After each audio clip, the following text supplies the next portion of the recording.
Narito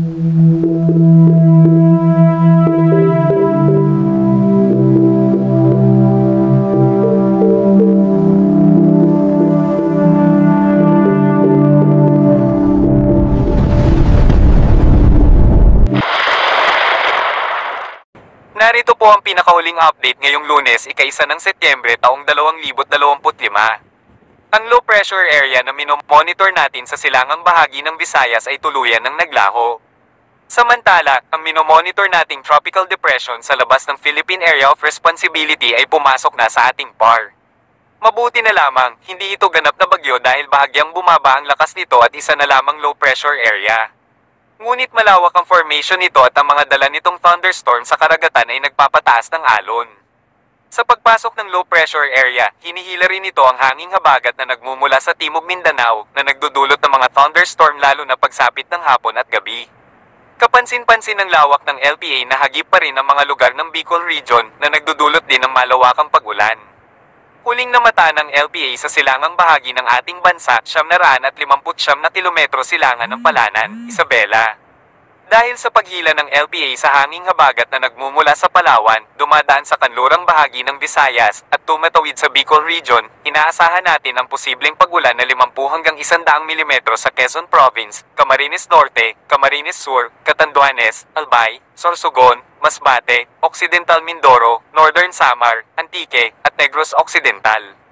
Dahil dito, pinag-iingat natin ang ating mga kababayan sa mga posibleng pagbaha at pagguho ng lupa, lalo na sa mga mabababang lugar at mabundok na lugar.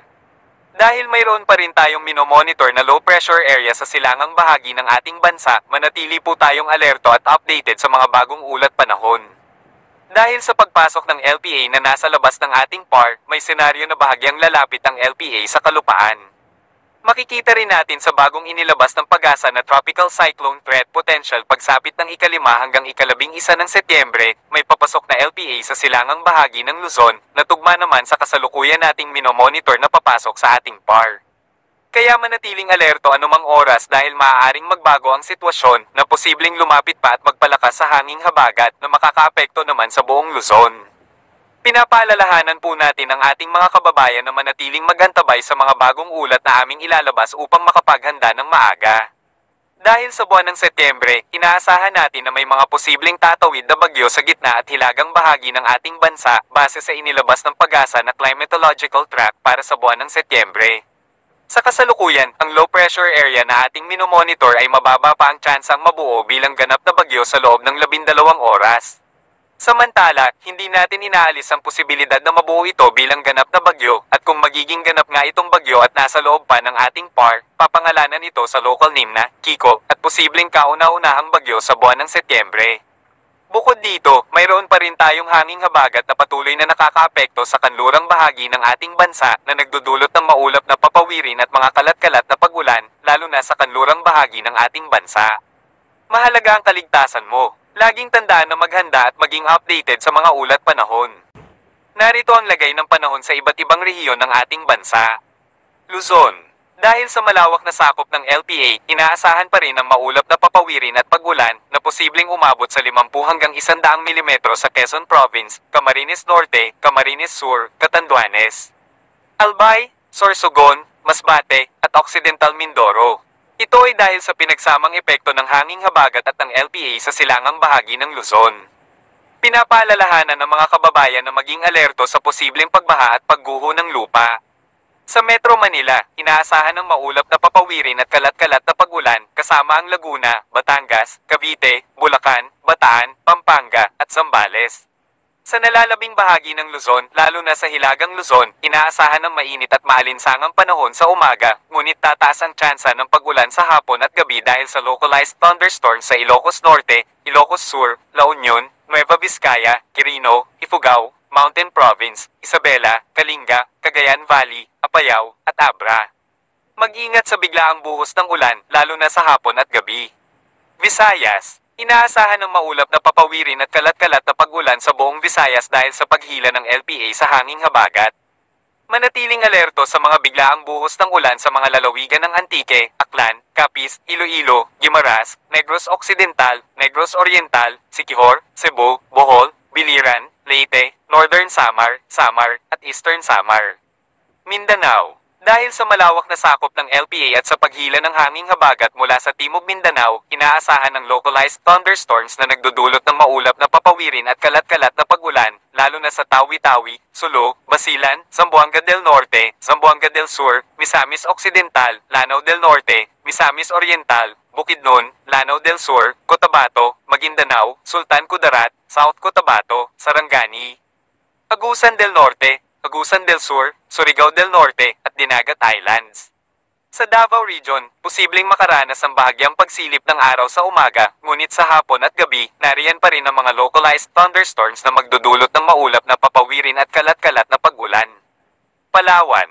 Inaasahan din ng maulap na papawirin at kalat-kalat na pag-ulan dahil sa patuloy na epekto ng hanging habagat, lalo na sa kanluran.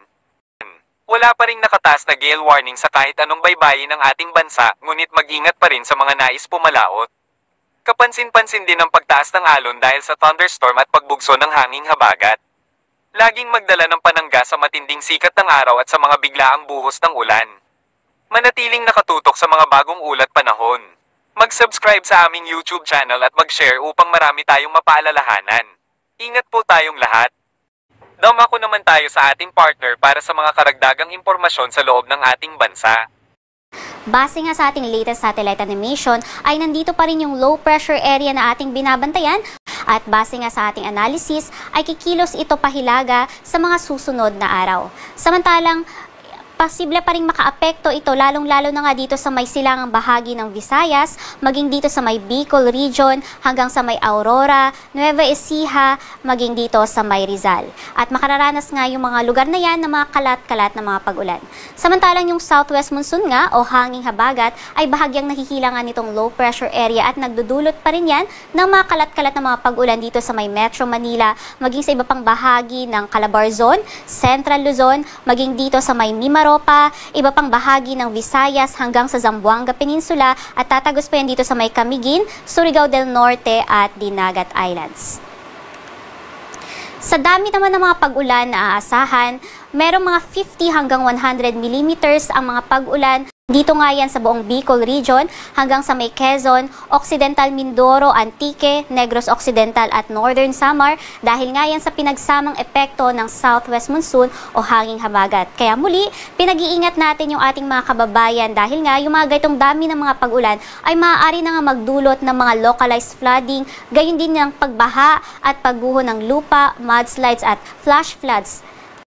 Sa magiging lagay naman ng panahon dito sa mga piling syudad sa Luzon, ay asahan natin na yung mga pag-ulan na nararanasan simula ngayon hanggang bukas ay magpapatuloy na nga lamang hanggang Martes. Dito yan sa Metro Manila, Legazpi City, maging sa malaki pang bahagi ng Bicol Region at Central Luzon. Dahil nga yan sa southwest monsoon at dahil nga sa nakita natin na yung low pressure area ay pataas ang magiging track niya sa mga susunod na araw, ay magiging maganda na nga yung panahon dito sa may Metro Manila at Legazpi City pagsapit nga yan ng Miyerkules hanggang Huwebes. Ngunit, dahil nga tataas yung low pressure area ay maaari nitong hugutin yung southwest monsoon at pagsapit nga ng Miyerkules ay uulanin na nga dito sa may Baguio City hanggang sa malaking bahagi ng Northern Luzon.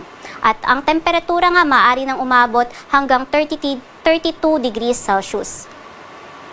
Dito naman sa mga piling lugar sa may Visayas, good news dahil sa nakikita natin, yung mga kalat-kalat na mga pag-ulan ay mananatili na lamang hanggang bukas. At dito nga sa may western section, pwede pa yung umabot hanggang Martes. Ngunit for the rest of the week, makikitaan na natin ng pagganda ng panahon dahil nga yung low pressure area ay palayo na by this time dito sa may silangang bahagi ng Visayas. At ang temperatura na nga ay maaari nang tumaas at maaaring umabot na nga hanggang 32 degrees Celsius. Sa mga piling lugar naman dito sa may Mindanao, dito sa may Zamboanga City, yung mga pag-ulan na nararanasan sa malaking bahagi ng Zamboanga Peninsula ay magpapatuloy na nga rin lamang hanggang Martes. At for the rest of the week ay makikitaan na nga natin ng pagganda ng panahon. Mananatili pa rin bahagyang maulap hanggang sa maulap ang kalangitan sa may Metro Davao at Cagayan de Oro City, maging sa malaking bahagi ng Davao Region at Northern Mindanao sa mga susunod pa na araw. At yung temperatura nga ay may kainitan at maaari pang umabot hanggang 33 degrees Celsius. Dito sa Kalakhang, Maynila, ang araw ay lulubog ng alas 6:09 ng hapon at sisikat naman ng alas 5:44 ng umaga.